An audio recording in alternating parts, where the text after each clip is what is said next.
भगवान श्री राम यहां पर अपने पूज्य पिताजी का पिंडदान करने के लिए आए थे।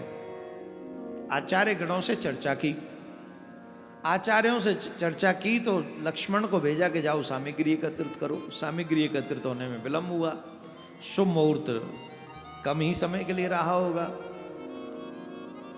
राम जी भी चले गए किसी कार्य से, बोले चलो हम देख के लाते हैं। अब वो मुहूर्त बहुत ही कम समय के लिए था, ऐसा कहा गया।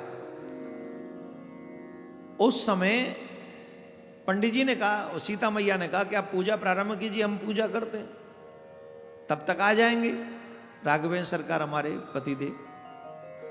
पंडित जी ने पूजा प्रारंभ की, नहीं आए, पिंडदान का समय हो गया। वहीं से बालू के पिंड बनाकर सीता मैया ने कहा कि हम ही दे देते, दिए। और कहते हैं जब पिंड दिए तो स्वयं दशरथ जी महाराज का दाहिना हाथ प्रकट हो गया। पहले यही था गया में, पहले गया में जिसके नाम से पिंड दिया जाता था वो दिखता था, उसका हाथ आता था और पिंड ले जाता था, मरे पीछे भी। यही इतिहास है ना महाराज यहाँ का। वो जो आप कह रहे थे ना, आपका कोई सौतेला भाई तो नहीं है, इसके चक्कर में बंद हो गया हाथ आना। ये भी पूरी कथा है यहाँ की, वो हम नहीं बताएंगे, समाज को कोई प्रेरणा देने वाली नहीं है वो, उससे क्या सीखोगे आप, तो वो इसलिए नहीं बोलेंगे। सिर्फ इतना समझ लीजिए, पहले सबके ही हाथ दिखते थे, तो दशरथ जी का हाथ आया और वो पिंड लेके चला गया। राम जी आए, जब सरकार पहुंचे तो कहा पूजा प्रारंभ करो। बोले पूजा तो हो गई, पिंड तो हमने दे दिया। पिताजी ने पिंड स्वीकार किया। बोले हाँ स्वीकार किया। बोले गवाही कौन देगा, हमें कैसे लगे भाई, स्त्री देवियां तो पिंड दान कैसे करेंगे, वो स्वीकार कैसे हुआ। बोले ये गाय से पूछ लो, ब्राह्मण देवताओं से पूछ लो, और ये जो फाल्गु नदी है इससे पूछ लो, इन सबको मालूम है। कौन सा वृक्ष है, बट वृक्ष, इनसे पूछो, इनको मालूम है। राम जी ने पूछा तो महाराज कई मुकर गए, ब्राह्मण देवता मुकर गए, फल्गु नदी मुकर गई, गाय भी मुकर गई, डर गए। राम जी पूछ रहे हैं, पता नहीं कुछ और न हो जाए, राम जी के हाथ में तो वैसे ही बल तो बल है उनका।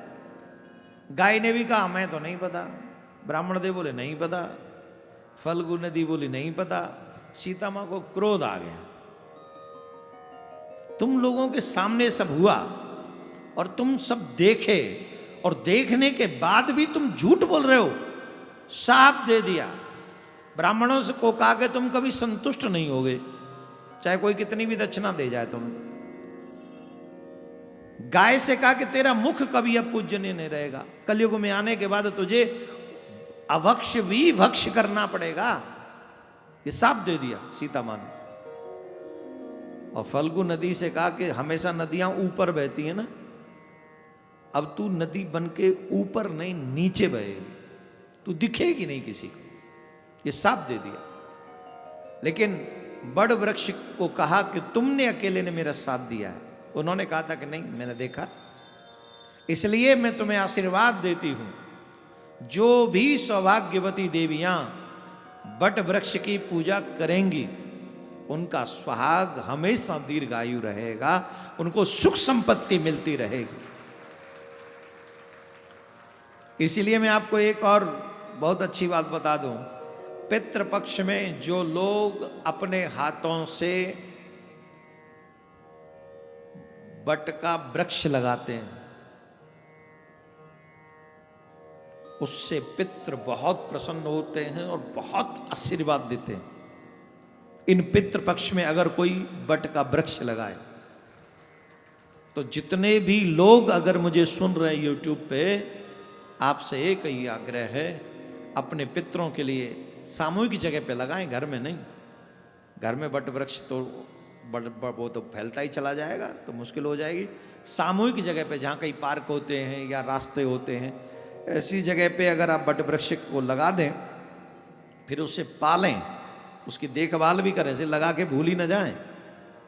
अगर लगा के भूल ना हो तो मत लगाइएगा, लगा के उसके पानी वानी की देखभाल करनी है, इसलिए लगा दीजिए। तो पितरों का सहज आशीर्वाद तुम्हें प्राप्त हो जाएगा।